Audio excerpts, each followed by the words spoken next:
আসসালামু আলাইকুম গাইস, আমি আবার আজকে নিয়ে চলে আসলাম আপনাদের কাছে নতুন রেসিপি লৌকি দিয়ে রাহারের ডাল।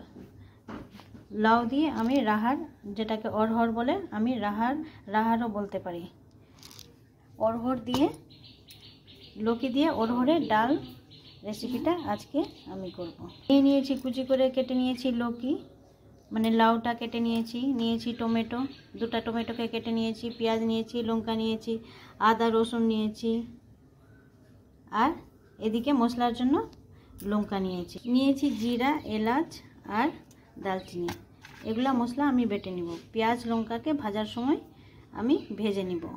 টমেটোকে আমি বেটে নিব, টমেটো আর এদিকে যেগুলো মশলা নিয়েছি আদা রসুন জিরা এলাচ সবগুলো আমি বেটে নিব। মিক্সার গ্রাইন্ডার দিয়ে এটা বেটে নিব। মিক্সার গ্রাইন্ডারে আমি দিয়ে দিচ্ছি সব মশলাগুলোকে, সব মশলাগুলো দিয়ে দিয়েছি। এবার দিয়ে দিব টমেটো, সব কিছু আমি বেটে নিব। মশলা বাটা হয়ে গেছে। এবার আমি ডালকে আর লাউকে প্রেসারে সিদ্ধ করতে দিই। এবার লাউকে আমি করতে দিয়ে দিব প্রেসারে। পরিমাণ মতন লবণ দিয়ে দিব, স্বাদ অনুযায়ী। রং অনুসারে আমি দিয়ে দিব হলুদ, একটু দিয়ে দিব তেল, আর দিয়ে দিব জল। এবার অরহরের ডাল আর লৌকিকে আমি সিদ্ধ করে নিব। লৌকি অরহরের ডাল, এদিকে আমি মশলাটা ভেজে নিব। আমি নিয়েছি দুটো শুকনো লঙ্কা দিব, আর নিয়েছি জিরা, নিয়েছি পাঁচফোড়ন, নিয়েছি আর রাই নিয়েছি। এগুলো আমি ভেজে নিব। লঙ্কা ভাজা হয়ে গেছে। এবার আমি এই রাই জিরা আর পাঁচফোড়নটা দিয়ে দিব। এবার দিয়ে দিব তেজপাতা, বন্ধ করে দিব। লৌকি দিয়ে ডাল হয়ে গেছে, অরহরের ডাল। এই কাটা পেঁয়াজ লঙ্কা আমি দিয়ে দিব। এবার দিয়ে দিব আমি রসুন সাইডে করে এটাকে তুলে নেব। এদিকে সবগুলো ভাজা হয়ে গেছে, ভালো করে লাল করে ভেজে নিয়েছি। পেঁয়াজ লঙ্কা রসুন সব ভালো করে ভেজে নিলাম। এবার আমি মশলা দিয়ে দিব। মশলা যে বেটে রেখেছি টমেটো দিয়ে, এটা মশলা পরিমাণ মতো আমি মশলা দিয়ে দিব। মশলা আমি দিয়ে দিয়েছি পরিমাণ মতো। এবার এটাকে আমি ভাজবো। স্বাদ অনুযায়ী দিব লবণ, কারণ লবণ দিয়ে দিয়েছি সিদ্ধ করতে। এবার দিয়ে দেবো একটু হলুদ, কারণ লৌকি আর অরহরের ডাল সিদ্ধ করার সময় আমি লবণ হলুদ দিয়ে দিয়েছি অলরেডি। এবার আমি এটাকে ভালো করে ভেজে নেব।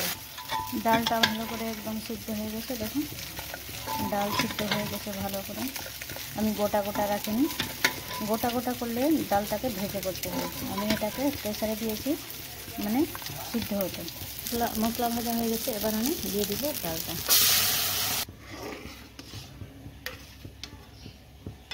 ডাল পুরোপুরি আমি সিদ্ধ করে নিয়েছি, গলে গেছে ভালো করে। লাউ আছে, লাউ দেখা যাচ্ছে। ডালটা একদম পুরোপুরি সিদ্ধ করে নিয়েছি।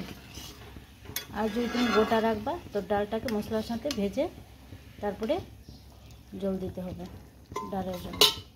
এটা আমার ভালো করে সিদ্ধ করা হয়ে গেছে, দেখুন। এবার আমি দিয়ে দিব কুচি করা ধনেপাতা। দেখো কত সুন্দর করে ডালটা হয়ে গেছে। লৌকি দিয়ে অরহরের ডাল, মানে রাহারের ডাল। এখানে আমি আমার রেসিপিটা আমার কমপ্লিট হয়ে গেল। লৌকি দিয়ে রাহারের ডাল করে দেবার রুটি দিয়ে খুবই সুন্দর লাগে। রুটি ভাত তুমি যেটা দিয়ে খাও খুবই টেস্টি লাগবে। অরহরের ডাল অনেক হেলদিও আছে, নিরোগী আছে ডালটা। অরহরের ডালটা লৌকি দিয়ে করবা, আরও ভাল লাগবে খেতে। এখানে আমার লৌকি দিয়ে অরহরের ডালের রেসিপিটা শেষ করছি। ওকে গাইস, থ্যাংক ইউ, খুদা হাফিজ।